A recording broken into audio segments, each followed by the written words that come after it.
Hello guys, welcome back to my YouTube channel. आज इस video में हम देखने वाले हैं बीएससी सेकंड ईयर का जो जूलॉजी का फर्स्ट पेपर है ना, उसके कुछ इंपॉर्टेंट क्वेश्चन देखेंगे फॉर एग्जामिनेशन ऑफ 2022। ओके, तो इसके अंदर क्वेश्चन नंबर फर्स्ट है कि डाइजेस्टिव सिस्टम बताना है एम्फिऑक्सिस का, जिसका दूसरा नाम है ब्रेंकियोस्टोमा। ओके, या फिर उसका एक्सक्रीटरी सिस्टम आपको लॉन्ग में पूछ सकता है, उसका ब्लड वेस्कुलर सिस्टम पूछ सकता है। मतलब ये कुछ लॉन्ग क्वेश्चंस होते हैं जिनमें आपको एक्सक्रीटरी सिस्टम, वेस्कुलर सिस्टम या फिर उसका डाइजेस्टिव सिस्टम पूछ सकता है, किसका, एम्फिऑक्सिस, जिसका दूसरा नाम है ब्रेंकियोस्टोमा। ओके, तो इसके अंदर कंफ्यूज नहीं होना है, वो आपको एम्फिऑक्सिस भी लिख के देख सकता है और ब्रेंकियोस्टोमा भी। ओके, तो क्वेश्चन नंबर 1 हो गया ये आपका completed. Second question which is very important, it's a general characters of a hemichordates है ना।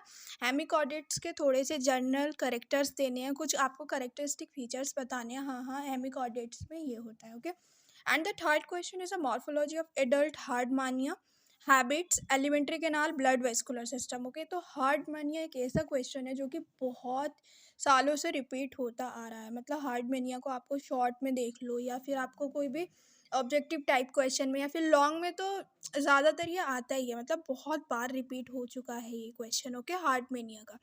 तो हार्ट मेनिया का आपको वो एलिमेंट्री कैनाल के बारे में पूछ सकते हैं। एलिमेंट्री कैनाल देखते हैं ना कि माउथ से लेकर आप तक का आपका जो एनस तक जो भी पोर्शन होता है उसको आप एलिमेंट्री कैनाल के अंदर डालते हैं। ओके, तो मॉर्फोलॉजी बताइए, जो एडल्ट हार्टमानिया है उसका उसका हैबिट बताइए, क्या क्या उसके कैरेक्टर्स हैं, उसका एलिमेंट्री कैनाल के बारे में बताइए, फिर उसका ब्लड वेस्कुलर सिस्टम बताइए, है ना।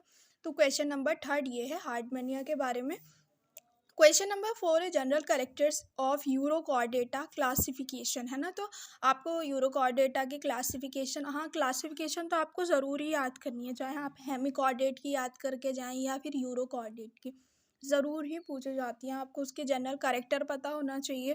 जनरल करेक्टर जैसे हार्टमेनिया के, हेमिकॉर्डेट, यूरोकॉर्डेट सबके पता होना चाहिए। तो मैंने एक अपने जो मतलब पास्ट ईयर के पेपर हैं उनसे कलेक्ट करके दिखाया है इसमें, मतलब कि हाँ इनमें से क्वेश्चन बहुत ईयर वाइज रिपीट होते आ रहे हैं। ओके, तो यूरो कोऑर्डिनेट्स के आपके जनरल कैरेक्टर्स बताने हैं, उनका क्लासिफिकेशन बताना है आपको।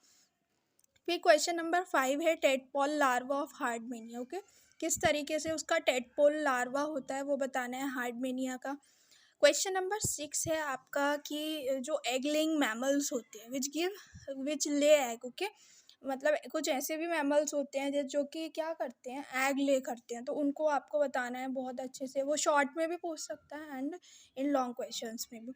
And the question number 7 which is very very important is poisonous and non poisonous snacks. Okay, मतलब जो जहरीले और जो जहरीले नहीं होते उन सांपों को आपको बताना है, क्या होते हैं ये, क्या नहीं होते हैं। तो बहुत ही इंपॉर्टेंट है, अगर लॉन्ग में नहीं आया तो शॉर्ट में तो ज़रूरी आएगा।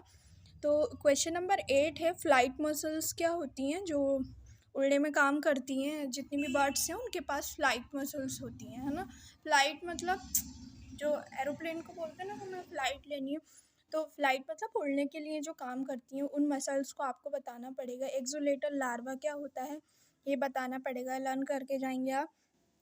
And question number 9 is dentition and development of teeth in mammals. Okay, आपको उसका डेंटिशन बताना है। डेंटिशन मतलब कितने टीथ होते हैं, कौन कौन से होते हैं। जैसे ह्यूमंस के अंदर कितने तरीके के टीथ होते हैं, 4, incisor, canine, premolar and molar, है ना। तो ये डेंटिशन हो गया। डेंटिशन फार्मूला भी होता है इसका, विच इज़ 2123 अपॉन 2123 ह्यूमंस के केस में। लेकिन आपको मैमल्स का बताना है। ऑब्वियसली ह्यूमंस भी मैमल्स होते हैं, तो लेकिन आपको सारे मैमल्स का बताना है जितने भी आते हैं। ओके, मैमल्स मतलब जिनके पास मैमरी ग्लैंड्स होती है, इसको उनको मैमल्स बोलते हैं। तो आपको इसका डेंटिशन भी बताना है और उसके साथ साथ आपको इसका बताना है डेवलपमेंट, किस तरीके से टीथ डेवलप होते हैं वो आपको बताना है मैमल्स का। क्वेश्चन नंबर 10 है डिफरेंस बिटवीन प्रोथीनिया एंड मेटाथीनिया। ओके, प्रोथीनिया और मेटाथीनिया क्या होते हैं वो आपको पता होना चाहिए। अगर आप अलग अलग भी इसको लर्न करेंगे ना तो आपको इसका डिफरेंस लिखने में आसानी होगी। और हाँ, एक सजेशन और कि जब भी आप क्या लिखें, डिफरेंस लिखें किसी भी चीज़ में, ऐसे नहीं खाली प्रोटोथीनिया और मेटाथीनिया का ही आएगा, कुछ भी और जैसे पॉइजनस और नॉन पॉइजनस स्नेक में भी डिफरेंस आ जाता है। तो आपको क्या करना है कि आपको एक लाइन क्रॉस कर लेनी है। इधर आपको सबसे पहले कोई सा भी लिख सकते हैं, प्रोटोथीनिया लिखो या मेटाथीनिया पहले लिख दो, और दूसरी जगह मेटाथीनिया, है ना। इसी तरीके से पॉइजनस और नॉन पॉइजनस का भी आप लिख सकते हैं, जिससे कि एग्जामिनर को क्लियरिटी हो जाती है कि हाँ इस स्टूडेंट ने ये पॉइंट लिखे हैं, उसको पढ़ने में आसानी रहती है बेसिकली। ओके, तो कोई भी मतलब उसके अंदर कन्फ्यूजन नहीं होती, हाँ ये पॉइंट क्या है, ये क्या है, तो एकदम आसानी हो जाती है एग्जामिनर के लिए। ओके, फिर question number 11 which is a last question, क्या है, write short note on saccoglossus, hippocampus and एशनीज। ओके, ये अलग अलग एनिमल्स हैं, इन पर आपको शॉर्ट नोट्स देना है, मतलब it is a very very important of the zoology. Okay, so it's a some important question for the BSc second year who just appearing in exam of 2022। तो कुछ इंपॉर्टेंट क्वेश्चन थे, zoology का first paper था। अगर video अच्छी लगी हो तो लाइक करें, शेयर करें, प्लीज़ चैनल को सब्सक्राइब ज़रूर करें, एंड थैंक्स फॉर वॉचिंग।